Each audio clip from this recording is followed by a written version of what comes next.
بسم اللہ الرحمن الرحیم نحمده ونصلی علی رسولہ الکریم اما بعد قال رسول اللہ صلی اللہ علیہ وسلم من سلم له رمضان سلمت له سنہ۔ سرکار دو عالم صلی اللہ علیہ وسلم نے ارشاد فرمایا کہ جس شخص کا رمضان سلامتی سے گزر جائے تو اس کا پورا سال سلامتی سے گزر جائے گا۔ حضرات، رمضان المبارک کی آمد پر ہمیں اس وقت صرف دو باتیں عرض کرنی ہیں، اس امید پر کہ آپ اسے بغور سماعت فرمائیں گے اور پورے طور سے عمل بھی کریں گے۔ اولاً ہم نمبر وار ان دو باتوں کو اجمالی طور پر ذکر کرتے ہیں، پھر انشاءاللہ اس کی قدر تفصیل بھی عرض کریں گے۔ نمبر ایک، رمضان کی وجہ تسمیہ۔ نمبر دو، ماہ مبارک کا مختصر تعارف۔ حضرات، اب اس کی نمبر وار قدر تفصیل سماعت فرمائیں۔ رمضان کی وجہ تسمیہ یعنی اس مہینے کا نام رمضان کیوں رکھا گیا، اسے رمضان کیوں کہا جاتا ہے، اس بارے میں علماء امت کے مختلف اقوال ہیں، لیکن ہم اختصاراً صرف یہاں دو قول کو ذکر کریں گے۔ نمبر ایک، یہ رمضان عربی کا لفظ ہے جو رمز سے مشتق ہے، یعنی لفظ رمز سے بنایا گیا ہے، جس کے معنی شدید تپش اور گرمی کے ہیں، اور جس سال اس مہینے کا نام رکھا گیا اس سال چونکہ یہ مہینہ شدید تپش اور گرمی میں آیا تھا،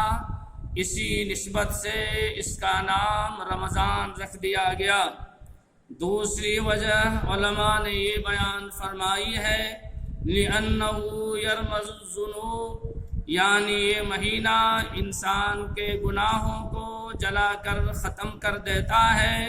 اس لیے بھی اس مہینے کا نام رمضان رکھا گیا ہے۔ اب ہم ماہ مبارک کا مقام اور مرتبہ آپ کے سامنے بیان کرتے ہیں۔ میرے عزیزوں، بزرگوں، نوجوانوں، رمضان المبارک کا وہ مقدس مہینہ جو آنے والا ہے، بلکہ یوں کہہ لیجئے کہ بالکل آ ہی چکا ہے، وہ مہینہ نہایت ہی عظیم المرتبت اور عالی شان عظیم الشان مہینہ ہے۔ چنانچہ اس کی عظمت اور بزرگی یوں بھی سمجھی جا سکتی ہے کہ جس طرح جمعہ کے دن کو سید الایام یعنی ہفتہ کے بقیہ دنوں کا سردار کہا گیا ہے، بعین ہی اسی طرح اس مہینے کو سید الشہور یعنی رمضان 11 مہینوں کا سردار ہے، جس سے واضح ہو جاتا ہے کہ آنے والا مہینہ نہایت ہی مقدس اور عظیم الشان اور عالی مقام مہمان کی حیثیت رکھتا ہے۔ اور یاد رکھیے، قاعدے اور دستور کی بات ہے کہ ہر آنے والا مہمان جس قدر عالی مقام اور عظیم الشان ہوا کرتا ہے، اسی طرح اس کی آمد کا انتظار اور اہتمام ہوتا ہے، اور اس کی آمد پر انتہائی درجہ اس کا اعزاز و اکرام کیا جاتا ہے، تاکہ آنے والے مہمان کی شان میں کوئی خلاف عمل نہ ہو جائے اور اس کے دل کو ٹھیس نہ پہنچے اور اس کے لیے باعث ذلت اور عار نہ ہو۔ چونکہ آنے والا مہمان نہایت ہی عظیم المرتبت اور عظیم الشان عالی مقام ہے، اس لیے ہم سبوں کی پوری ذمہ داری بنتی ہے کہ اسی انداز اور اسی شان سے اس کی آمد کا انتظار اور اہتمام کریں اور اس کی آمد پر انتہائی درجہ اعزاز و اکرام کا معاملہ کریں، اس کے سارے آداب کی رعایت کریں اور خندہ پیشانی کے ساتھ اس کے ساتھ معاملہ کریں، بے ادبی سے اپنے آپ کو بچانے کی فکر اور کوشش کریں، کیونکہ بے ادبی کی وجہ سے بسا اوقات انسان ملنے والے انعامات سے محروم کر دیا جاتا ہے، جیسا کہ عارف شیرازی شیخ سعدی علیہ الرحمہ کی تصنیف کردہ بہت ہی مشہور کتاب گلستاں ہے، جس میں انہوں نے اس شعر سے اس عمل کی طرف اشارہ فرمایا ہے: از خدا خواہیں توفیق ادب، بے ادب محروم گشت از فضل رب، یعنی ہم سب اللہ جل شانہ سے ادب کی توفیق مانگتے ہیں، کیونکہ بے ادب انسان اللہ کی رحمتوں سے، اللہ کے فضل سے، اللہ کے انعام سے محروم کر دیا جاتا ہے۔ میرے بھائیوں، قربان جائیے امام الانبیاء کی سنت اور طرز عمل پر کہ جنہوں نے 2 ماہ قبل ہی اس مہمان عالی مقام یعنی عظیم الشان رمضان کی آمد پر عملی طور پر استقبال کا نمونہ پیش کر دکھایا۔ چنانچہ مشہور صحابی حضرت انس رضی اللہ تعالی عنہ کہتے ہیں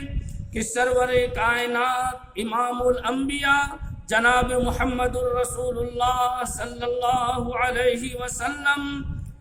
2 ماہ قبل ہی جب رجب کا چاند دیکھ لیتے تو بارگاہ الہی میں اس طرح سے دعا فرمایا کرتے: اللہم بارک لنا فی رجب و شعبان وبلغنا الی رمضان، یعنی اے اللہ رجب اور شعبان میں ہمیں برکت عطا فرمائیے اور ہمیں رمضان تک پہنچا دیجیے۔ غور فرمائیے کس قدر اس کی آمد کا انتظار و اشتیاق ہے کہ 2 ماہ قبل ہی دعا فرما رہے ہیں کہ یا اللہ ہماری عمر اتنی دراز فرما دیجیے کہ ہم رمضان تک پہنچ جائیں اور اس کی مبارک گھڑیاں اور ساعتیں ہمیں نصیب ہو جائیں۔ امام الانبیاء کے اس عمل نے بالکل ہی صاف کر دیا کہ رمضان المبارک کا مہینہ انتہائی درجہ عظیم الشان اور بابرکت ہے۔ بزرگوں، بھائیوں، برکتیں تو ہم بھی تلاش کرتے ہیں، لیکن ہم دنیاوی چیزوں میں تلاش کرتے ہیں۔ مثلا کوئی مال و جائیداد میں تلاش کرتا ہے تو کوئی دکان و مکان میں، کوئی تجارت و زراعت میں کرتا ہے تو کوئی اولاد و باغات میں۔ میں یہ نہیں کہتا کہ ان سب میں برکت نہ مانگی جائے، جائز طریقے سے ضرور مانگنی چاہیے، لیکن یاد رکھیے نبی والی اس سنت کو بھی اپنانا چاہیے۔ کتنے لوگ ہیں جو 2 ماہ قبل ہی اپنے نبی کی ابتدا میں رمضان تک پہنچنے کی دعا مانگتے ہیں اور اس کے آمد کے انتظار میں رہتے ہیں۔ غور کیا جائے تو وہ مشکل 2-4 آدمیوں کا ملنا بھی دشوار اور مشکل ہو جائے گا۔ اللہ جل شانہ ہم سب کو بھی یہ شوق اور جذبہ عطا فرمائے۔ اسی طرح ایک مشہور تابعی حضرت ابن الفضل کہتے ہیں کہ ہمارے یہاں رمضان المبارک کا اس قدر اہتمام ہوتا تھا، کانوا یدعون اللہ 6 اشہر ان یبلغہم رمضان ثم یدعونہ 6 اشہر ان یتقبلہ منہم، یعنی لوگ 6 ماہ تک اللہ سے دعا مانگتے تھے کہ وہ رمضان تک پہنچا دے، اور جب رمضان گزر جاتا تو بقیہ 6 ماہ اللہ سے دعا کرتے کہ یا اللہ ہم لوگوں سے رمضان کو قبول فرما لیجئے۔ دیکھیے تو ذرا یہ کیسا مہینہ ہے کہ اس طرح اہتمام ہو رہا ہے۔ اس کی عظمت اور بزرگی کا اندازہ اس سے بھی لگایا جا سکتا ہے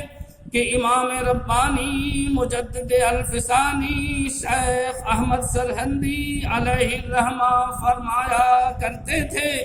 کہ رمضان کے مہینے میں اتنی بے شمار برکتوں کا نزول ہوتا ہے کہ بقیہ پورے سال کی برکتوں کو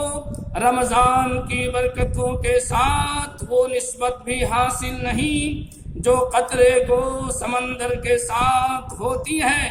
یعنی سمندر کے مقابلہ میں ایک قطرہ کی جو حیثیت ہوتی ہے رمضان کے غیر مہینوں کی برکتوں کی حیثیت اس قطرے سے بھی کم ہے۔ اللہ اکبر، کیا شان ہے رمضان المبارک کی۔ اسی طرح ہمارے مشائخ نے رمضان کی بزرگی بیان کرتے ہوئے ایک عجیب بات ارشاد فرمائی ہے، وہ یہ کہ حضرت یعقوب علیہ السلام کے حضرت یوسف علیہ السلام کو لے کر کل 12 لڑکے تھے۔ بقیہ بھائیوں نے حضرت یوسف علیہ السلام کے ساتھ شروع ہی سے زیادتی کا معاملہ کرنا شروع کر دیا تھا،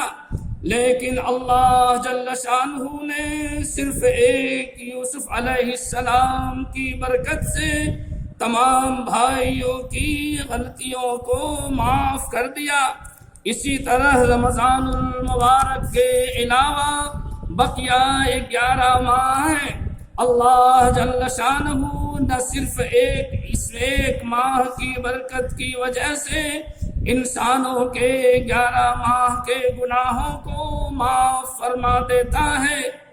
اور اخیر میں رمضان کی حیثیت و عظمت، مقام و مرتبہ کے سلسلے میں ایک بات اور عرض کروں، وہ یہ کہ رمضان میں اگر کسی مومن گنہگار کی موت واقع ہو جائے تو اس کی برکت سے قیامت تک اس سے عذاب قبر مرتفع ہو جاتا ہے، اور کسی کافر کی موت ہو تو صرف رمضان تک اس سے بھی عذاب قبر اٹھا لیا جاتا ہے۔ اللہ اللہ، کیا شان ہے رمضان المبارک کی۔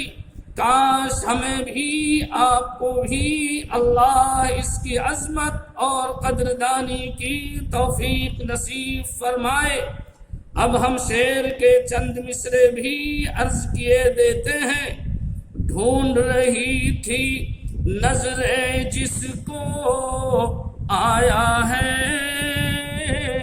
ڈھونڈ رہی تھی نظریں جس کو آیا ہے، ساتھ میں اپنی خوب رحمت لایا ہے، جس نے اس سے پورا نفع اٹھایا ہے، جس نے اس سے پورا نفع اٹھایا ہے، خود اپنی قسمت اس نے چمکایا ہے، اور غفلت میں جس نے وقت گنوایا ہے، اس نے پورا دھوکا کھایا ہے۔ کر لو عبادت وقت ابھی ہے اے لوگو، کر لو عبادت وقت ابھی ہے اے لوگو،